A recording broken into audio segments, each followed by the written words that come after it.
28장 14절에서 29절. 이러므로 예루살렘에서 이 백성을 다스리는 너희 오만한 자여 여호와의 말씀을 들을지어다.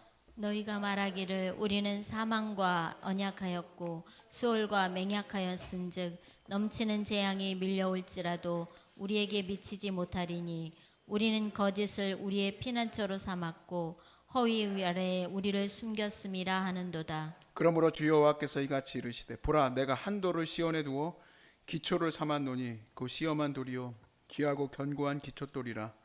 그것을 믿는 이는 다급하게 되지 아니하리로다. 나는 정의를 측량줄로 삼고 공의를 저울추로 삼으니 우박이 거짓의 피난처를 소탕하며 물이 그 숨는 곳에 넘칠 것인즉 너희가 사망과 더불어 세운 언약이 패하며 수올과 더불어 맺은 맹약이 서지 못하여 넘치는 재앙이 밀려올 때 너희가 그곳에게 밟힘을 당할 것이라. 그것이 지나갈 때마다 너희를 잡을 것이니 아침마다 지나가며 주야로 지나가리니 소식을 깨닫는 것이 오직 두려움이라. 침상이 짧아서 능히 몸을 펴지 못하며 이불이 좁아서 능히 몸을 싸지 못함 같으리라 하셨느니라. 대저 여호와께서 보라심산에서와 같이 일어나시며 기브온 골짜기에서와 같이 진노하사 자기의 일을 행하시리니 그의 일이 비상할 것이며 자기의 사역을 이루시리니 그의 사역이 기이할 것임이라. 그러므로 너희는 오만한 자가 되지 말라. 너희 결박이 단단해질까 하노라. 대저 온 땅을 멸망시키러 작정하신 것을 내가 만군의 주 여호와께로부터 들었느니라. 너희는 귀를 기울여 내 목소리를 들으라. 자세히 내 말을 들으라. 파종하려고 가는 자가 어찌 쉬지 않고 갈기만 하겠느냐. 자기 땅을 개간하여 고르게만 하겠느냐. 지면을 이미 평평히 하였으면 소의 양을 뿌리며 대의 양을 뿌리며 소맥을 줄줄이 심으며 대맥을 정한 곳에 심으며 귀리를 그 가에 심지 아니하겠느냐. 이는 그의 하나님이 그에게 적당한 방법을 보이사 가르치셨음이며 소의 양은 도리깨로 떨지 아니하며 대의 양에는 수레바퀴를 굴리지 아니하고 소의 양은 작대기로 떨고 대의 양은 막대기로 떨며 곡식은 부수는가 아니라 늘 떨기만 하지 아니하고 그것에 수레바퀴를 굴리고 그것을 말급으로 밟게 할지라도 부수지는 아니하니 이도 이는 만군의 여호와께서부터 난 것이니라. 그의 경영은 기묘하며 지혜는 광대하니라. 아멘. 아멘. 예수님이 오심은 시대적으로 말하면 종말의 때입니다. 그러니까 지금 이 시대는 예수님이 오셨기 때문에 종말의 때예요. 또 새로운 메시아가 와서 우리를 구원할 그럴 존재가 필요한 것이 아니라 이 세상은 종말의 때이기 때문에 두 가지가 흐르게 됩니다. 하나는 하나님의 진노, 하나님의 진노하심과 또 한 가지는 하나님의 구원하심이에요. 이 세상을 멸망시키실 뿐만 아니라 또 하나님의 구원하심이 같이 미치게 되는 건데 이제 이단들이나 또 다른 신비 종교들은 새로운 그런 어떤 지도자를 세워야 되기 때문에 예수님의 실패를 막 자꾸 얘기하려고 하죠. 근데 우리에게는 예수님이 완전한 구원의 구원자이심을 믿습니다. 예수님 완전한 구원자이시고 우리는 그분으로 인하여서 하나님의 진노로부터 우리가 구원함을 얻게 될 것이다 라는 거예요. 하나님의 구원과 하나님의 은혜, 이것을 우리가 자칫 잘못하면 이렇게 생각할 수 있어요.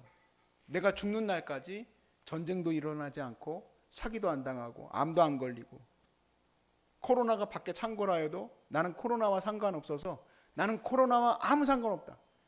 교회 오는 성도들 코로나에 상관없다. 하나님이 지켜주실 것이다 라고 말하면 안 된다는 얘기예요. 우리가 이 마지막 시대를 사는 때에 전쟁도 일어날 수 있습니다. 왜냐하면 예수님이 전쟁이 일어난다고 했기 때문에. 지진이 일어날 수 있을까요? 없을까요? 지진이 일어날 수 있습니다. 내가 살고 있는 이곳에서 지진이 일어날 수 있어요. 그래서 건물을 지을 때도 어떻게 지어야 될까? 내진 설계해야 돼요. 하나님이 지키시니까 걱정하지 마십시오 하면 안 된다는 얘기예요. 나는 하나님께 내 보험을 다 들었으니 나는 보험 들 필요 없다. 그러시면 안 돼요. 들 수 있으면 보험 드셔야 돼요. 저 목사님 되게 믿음이 없네. 그게 아니라 믿음이 무엇인지를 그러니까 이런 어떤 재난과 이 마지막 때를 살아가는 우리 그리스도인들에게 이 바른 믿음이라는 게 무엇인지를 오늘 이 본문을 통해서 나눠볼게요. 자, 여러분, 북이스라엘에도 선지자가 있었고 남유다에도 선지자가 있었습니다. 지금 이사야 같은 선지자는 바른 말을 하는 선지자예요. 그런데 바르지 않은 말을 하는 선지자도 있었다 이 얘기예요. 우리가 요 28장 1절로부터 13절까지의 말씀에 보니까 술 취하여 비틀거리며, 그런 것은 제가 직접적으로 하나님이 얘기하시지만 감추어진 부분이라고 말씀을 드렸어요. 하나님의 말씀을 제대로 성도들에게 전할 수가 없다 이 얘기예요. 드러나진 않습니다. 우리가 예레미야 시대 때에도 예레미야가 바른 선지자지만 예레미야의 말보다는 왕들이나 귀족들이 누구의 말을 더 따릅니까? 거짓 선지자들의 말을 더 따라요. 그럼 거짓 선지자들은 무슨 얘기를 했고 하나님의 바른 말씀을 전진하는 선지자는 무슨 말을 했느냐? 거짓 선지자들은 하나님이 지켜주시겠다고 얘기하는 거예요. 하나님이 이스라엘과 예루살렘을 지키심이 마땅하지 않겠습니까? 하나님의 나라인데. 그런데 예레미야는 망한다는 거예요. 예레미야가 믿음 없는 선지자입니까? 아니죠. 하나님이 하신 말씀을 전하는 것뿐이에요. 자, 그래서 제가 다시 말씀드리겠습니다. 이 진노의 날, 이 재앙의 날을 지나는 여러분은 꼭 혹시 집을 지시면 지진을 염두하시고 설계하시길 바라고, 또 그리고 나는 하나님께 내 모든 것을 다 걸었으니까 보험 들 필요 없다 이러시면 안 된다는 얘기예요. 제가 왜 이 코로나가 제가 적절히 조절하는 거예요. 적절히. 여러분이 옆에서 보시면 알겠지만 제가 아무 생각 없이 여러분이 편안하게 다녀도 된다 이렇게 얘기하는 게 아니에요. 제가 새 환우를 받을 때에도 그전에는 몰랐었었는데 환우들이 병원에 다닐 때는 코로나 검사를 하는구나 하는 것을 알고 환우는 무조건 받아도 되는구나 하고 받았던 거예요. 환우가 아니신데 들어오겠다고 하는 분들은 당연히 못 들어오지만 받지도 않습니다. 물론 여기 계신 분들 중에서는 보호자가 쓱 하고 들어오신 분들도 있었습니다만은 그분들이 저를 아마 욕할지도 몰라요. 제가 쌈지 눈을 뜨고 누구세요? 빨리 집에 가십시오. 심지어는 여기 바로 앞에 와가지고 여기서 만나고 있는 분들도 저 보자마자 다 집에 가버렸어요. 제가 마음속에 철인이라서 그 사람들을 대보낸 게 아니에요. 아니, 저 목사는 하나님이 지키시는 소중한 사람들을 왜 저렇게 그냥 무슨 어디 정말 믿지 않는 사람들보다도 더 저렇게 두려워하면서 저러냐. 저는 두려워요. 얼마든지 바이러스는 어디서든지 들어올 수 있어요. 내가 아무리 철저히 준비해도 안 되는 거예요. 그러니까 내가 아무리 해도 안 되니까 어느 날 어떻게 묻어올지 모르니까 나는 어떻게 해야 될까? 그렇게 이제 그건 갈 수밖에 없는 거예요. 14절부터 16절까지의 말씀에 보시면 이렇게 돼 있어요. 이러므로 예루살렘에서 이 백성을 다스리는 너희 어떤 자래요? 오만한 자요. 왜 이들이 오만한 자냐? 오만한 이유는 예루살렘이, 이스라엘이 멸망하지 않을 것이라고 얘기했기 때문에 그래요. 그러면 누구를 의지했느냐? 그들은 거짓을 의지했다라는 거예요. 자, 그러니까 거짓을 의지한 것은 바른 믿음이 아니라는 얘기예요. 이해가 가시죠? 거짓을 의지한 것은 바른 믿음이 아니에요. 자, 그러면 그들에게 고발하고 있는 내용이 15절부터 나옵니다. 너희가 말하기를 우리는 사망과 언약하였고 술과 맹약하였은즉 넘치는 재앙이 밀려올지라도 우리에게 미치지 못하리니 이는 우리는 거짓을 우리의 피난처로 삼았고 허위 아래에 우리를 숨겼습니다. 이렇게 말하겠습니까, 여러분? 목사님이 얘기하면서 여러분 내 말은 다 거짓말이에요. 여러분 다 거짓말입니다. 여러분에게 절대로 재앙이 미치지 않을 겁니다. 이렇게 말하는 바보가 어디 있어요? 하나님이 그렇게 다 드러내신 겁니다. 그러면 도대체 이 선지자들과 이 지도자들이 무엇은 거짓말을 했느냐? 바로 북이스라엘의 경우에는 찾지 마십시오. 너무 많으니까. 열왕기상 17장 4절에 보니까 이렇게 돼 있어요. 애굽 왕 소에게 사자들을 보내고 쓱 뒤로 이스라엘 얘기예요. 이스라엘이 이집트에게 사자를 보냈어요. 대사를 보낸 거예요. 그리고는 해마다 하던 대로 아수르 왕에게, 아수르가 지금 이스라엘을 치지 않고 있던 이유는 계속 조공을 바쳤기 때문에 그래요. 그런데 갑자기 그때 지금 호세 왕이 조공을 안 바치는 거예요. 이게 뭡니까? 대외 관계적으로 아수르여 당신은 우리 아버지입니다 해놓고 뒤에다가는 에집트를 딱 잡은 거예요. 그게 바로 뭐예요? 그게 하나님 보실 때 거짓이라 얘기해요. 진실되지 못한 너희들의 행동이 어떻게 너희를 지켜준 거라고 생각하느냐. 대놓고 얘기를 하면 이집트를 너희들이 붙든 것은 그건 아니야 라고 얘기하겠지만 방식적으로도 맞지 않는다는 얘기죠. 또 똑같은 고발이 있어요. 이거는 이미 이스라엘이 이제 패망을 앞둔 곳인데 에스겔 17장 15를 말씀해 보니까 이렇게 돼 있어요. 그가 사절을 애굽에 보내 말과 군대를 구함으로 바벨론 왕을 배반하였으니 형통하겠느냐? 이런 일을 행하는 자가 피하겠느냐? 언약을 배반하고 피하겠느냐? 처음에는 바벨론에게 하나님께서 너희들이 바벨론의 포로로 잡혀가야 된다. 바벨론에 너희가 엎드려야 돼. 왜냐하면 하나님이 지금은 바벨론을 몽둥이로 삼으셨기 때문이야 라고 얘기했는데 선지자들과 지도자들이 아닙니다. 우리가 친이집트 하면 됩니다. 친이집트. 이집트와 바벨론을 붙여보세요. 싸우게 해보세요. 우리는 그 안에서 살아남을 수 있는 거예요. 하는 거예요. 그리고는 이집트에게 사자를 보내고 바벨론에게는 딱 관계를 끊어버렸어요. 어떻게 됩니까? 똑같아요. 북이스라엘은 아수르에게 멸망하고 또 그리고 바벨론에게 멸망당하는 핵심적인 이유가 바로 이것 때문이라는 겁니다. 그러니까 지금 동일한 북이스라엘이나 남유다나 똑같은 방식을 취하고 있어요. 그러니까 너희에게 재앙이 닥쳐올지라도 재앙이 우리를 이기지 못하리라는 그 거짓에 너희들이 마음을 두었는데 어떻게 너희들이 살 수 있을 거라고 얘기하느냐. 그것은 여러분 겉으로 보기에 사람들이 정확하게 그 눈을 뜰어서 정말 이 앞에 이사야서 28장 1절부터 13절 말씀에 나오는 것처럼 경계에 경계를 더하고 교훈에 교훈을 더하여 여기서도 조금 저기서도 조금 갖다 붙여놓은 그런 말들을 들으게 되면 사람들이 본질을 정확하게 보지를 못해요. 본질을 정확하게 보지 못하게 지금 됐기 때문에 결국에 그들은 재앙이 그들 앞에 눈에 와도 깨닫지 못하는 겁니다. 끝까지 깨닫지 못해요. 끝까지. 그래서 비교하여 그 거짓된 것과 비교하여 하나님은 하나님이 세우신 주춧돌을 설명해 주세요. 그 주춧돌이 16절 나옵니다. 그러므로 주여 여호와께서 이같이 이르시되 보라 내가 한 돌을 시온에 두고 기초를 삼았노니 그 시험한 돌이요 귀하고 견고한 기초돌이라 그것을 믿는 이는 절대로 망하지 않으리라가 아니라 다급하게 되지 아니하리로다라는 돌림 표현을 썼습니다.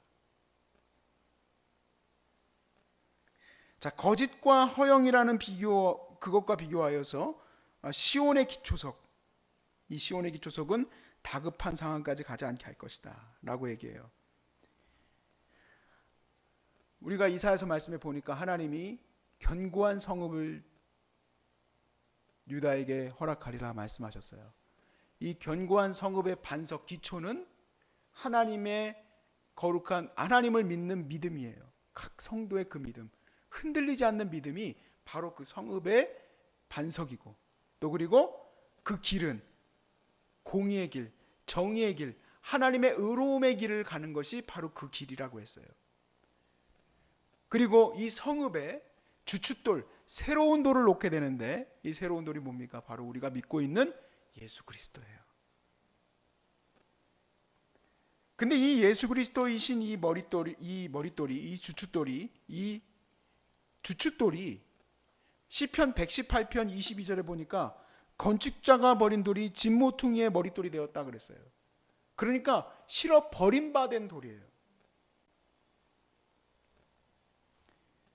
예수님께서 마태복음 21장 44절에 이렇게 말씀하세요. 이 돌 위에 떨어지는 자는 깨지겠고 이 돌이 사람 위에 떨어지면 그를 가루로 만들어 흩어 버리리라 하니까 사두개인과 서기관이 자기들을 일컬어 하는 말인 줄 알고 예수를 붙잡으려 하나 사람들이 두려워 그를 잡지 못하더라 돼 있어요.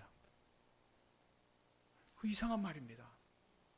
예수님은 누가 보아도 무슨 장비처럼 어마무시하게 생긴 사람도 아니고 또 군대를 이끄는 사람도 아닌데 예수님이 대놓고 지금 유대인들에게 그 얘기를 해요. 대놓고 이 돌 위에 떨어지는 자는, 이 돌을 대적하는 자는, 이 돌에 대하여서 어게인스트 하는 자는 부서지리라 그랬습니다. 그리고 그 말을 들은 놀랍게도 사두개인과 서기관이 자기들을 일컫는 말인 줄 알았다라는 거예요. 사도 베드로가 베드로전서 2장 4절 말씀이 이렇게 얘기해요. 사람에게는 버림바가 되었으나 하나님께는 택하심을 입은 보배로운 산돌이신 예수께 나아가라. 보배로우신 예수께 나아가라. 제자들은 예수님을 바라보면서 바로 그 예수님이 추추돌인 걸 알고 있었어요. 그것을 믿었어요.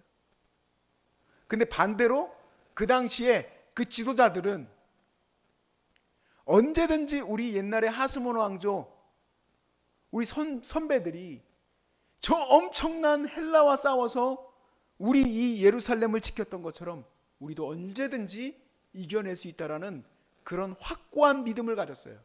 그래서 후대에 종교 지도자들이 이 초대교회가 일어나는 것을 보면서 그들이 진짜 하나님의 뜻을 받은 사람이든 아니든 알 수 있는 길은 하나님의 뜻을 받지 않았다면 그들은 다 없어질 것이다. 왜냐하면 그 당시에 많이 그렇게 난을 일으켰던 지도자들이 많았기 때문이라는 거예요. 그들은 한결같이 우리가 이 예루살렘을 구원해야 된다, 이 나라를 구원해야 된다는 확신을 가지고 있었고 하나님이 자기를 도우실 것이라는 그 믿음이 분명했었어요. 그 믿음이 분명했고 그 신의가 분명했고 또 하나님 앞에 견고히 서려고 했었어요. 그러나 하나님이 세우신 돌은 그들이 아니고 바로 예수 그리스도예요. 그리고 예수께서는 정말로 예수 그리스도를 대적하는 자들을 하나님의 권능이 그들을 진노하시고 진멸하시고 멸망케 하셨어요. 당시에 그 예루살렘 성도 견딜 수 없어서 로마에 의해서 함락되어지고 그들이 마치 정말 하나님이 포도를 밟아서 포도주를 내는 것처럼 엄청난 하나님의 진노가 그들에게 임했어요. 자, 하나님의 그 주춧돌과 그리고 정의에 대해서 그 다음 17절부터 18절에 이렇게 얘기해요. 나는 정의를 증량줄로 삼고 공의를 저우추로 삼았으니 우박이 거짓의 피난처를 소탕하며 물이 그 숨는 곳에 넘칠 것인즉 너희가 사망과 더불어 세운 언약이 패하며 스올과 더불어 맺은 언약이 서지 못하여 넘치는 재앙이 밀려올 때에 너희가 그것에게 밟힘을 당할 것이라.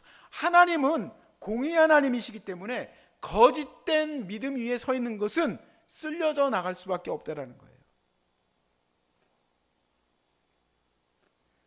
그러니까 이렇게 쓸려져 나올 수밖에 없는 엄청난 이 진노의 이 시대에 우리가 견딜 수 있는 길은 하나님의 공의로움, 하나님의 의로움 앞에 서 있는 것밖에 없어요. 하나님의 오르심을 우리가 따르는 길밖에 없어요. 그 오르심이 뭐였습니까? 내가 너희에게 말하지 않았느냐? 곤비한 자들을 안식하게 하라는 거. 이렇게 계속된 어려움이 닥칠 때에 어떻게 하면 내 머릿속에서는 그러면 어떻게 해야 될까? 하나님께 기도할 때 하나님이 우리 환우들이 더 안전하고 환우들이 더 편안하게 예배할 수 있는 길을 제가 찾아야 되는 거예요. 찾지도 않고 그냥 막연하게 여러분에게 하나님이 여러분을 지켜주실 거니까 걱정들 붙들어 매시오. 안 믿는 사람들은 믿음 없는 사람들이에요. 그러면 여러분들이 얼마나 불타오르겠어요. 여러분이 얼마나 불타오르겠어. 난 믿음의 사람이야. 절대로 코로나 바이러스가 뭐고 나를 침투할 수 없어. 암 환자들한테도 제발 좀 그러지 말았으면 좋겠는데, 여기 오셨던 분 한 분한테 또 무슨 예언자라고 하는 그 교회가 그런 교회, 나 안 받으려고 했는데 받아가지고 괜히 지금도 속상해. 신사도 운동하는 교회 가지고 자기가 전화해 봤대. 교회에 있는 뭐라 그럴까, 교회에 있는 그 사람들은 선지자라고 부르나? 예언자라고 부르나? 예언자 하시는 분들한테 전화했더니 걱정하지 말라고. 항암 안 해도 산다고.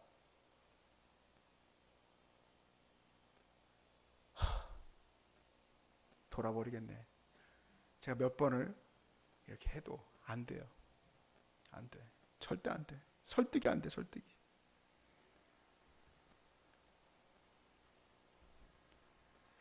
자, 여기 말씀해 보시면 더 많은 말씀이 있지만 오늘 너무 길어서 좀 잘라야 되겠습니다.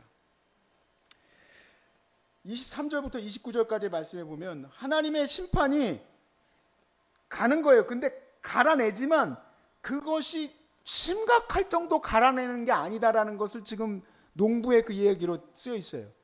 갈아내야 될 때는 갈아내야 된다. 그렇지만 그 곡식을 완전히 짓밟지 않는 것이 당연한 이치 아니겠니? 갈아낼 때는 갈아내지만 그것이 그칠 때는 그칠 거고 파종할 때는 파종하는 것이고 또 곡식을 거둘 때는 곡식을 거두는 거지 라고 29절까지에 되어 있으니 이것이 바로 무엇이냐? 하나님의 경영의 기묘함이에요. 놀라움이에요. 놀라운 하나님의 경영의 방식인 거예요. 하나님의 이끌어 가심을 바라보면서 교만하게 하나님은 우리를 절대로 무조건 지켜주십니다 라고 얘기하면 안 되는 거예요.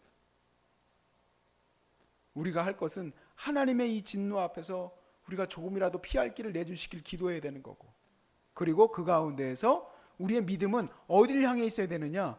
바로 예수 그리스도의 그 공의로움, 그 의로움, 하나님의 그 오르심, 바로 곤비한 자들을 세우는 그 사랑 안에 있어야 된다는 것을 깨달으시길 바라요.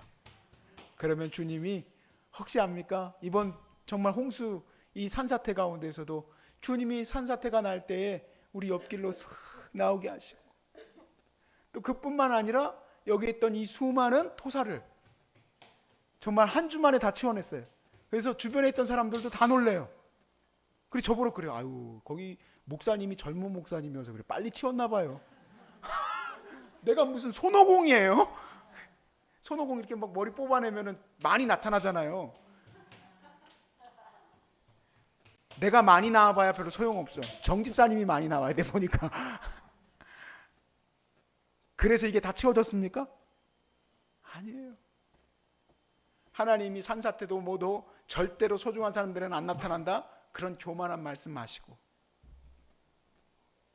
우리가 이런 어려움 속에 있지만 하나님이 지키심을 우리가 갈망한다는 것은 바로 이 공의로움 안에 서야 된다는 것을 깨달으시길 바라요. 물론 공의로움에 대해서 조금 더 28장 17절부터 계속 설명을 해야 되는데 여러분 그거는 시간 관계상 뛰어넘어가겠습니다. 하나님의 이런 어떤 진노와 재앙의 때와 그리고 그 안에서 참된 믿음의 사람들의 삶, 그리고 막 여기서도 조금 저기서도 조금 갖다 붙인, 그리하여서 여러분들에게 무조건 여러분들을 지키겠다라는 하나님의 그런 말도 안 되는 그런 얘기들에 대해서 여러분이 현혹되지 않기를 부탁드리는 겁니다. 좋은 믿음은 난 절대로 바이러스에 감염 안 돼, 그런 말 하지도 마세요. 지금은 그것이 창고란 시대예요. 창고란 시대. 하나님이 이미 이것을 예견하신 거예요. 계시록 말씀에 마지막 때 전염병과 여러 가지 이런 재앙들이 그 대접이 쏟아진다고 했으니까 그때가 온 거죠. 피할 방법은 없어요. 그냥 나라에서 말한 대로에 최대한 그거에 또 따라가려고 노력을 해야 되고 지켜나가야 합니다. 여러분 모두가 힘내서 이 어려움을 이겨내실 수 있기를 주의 이름으로 축복합니다.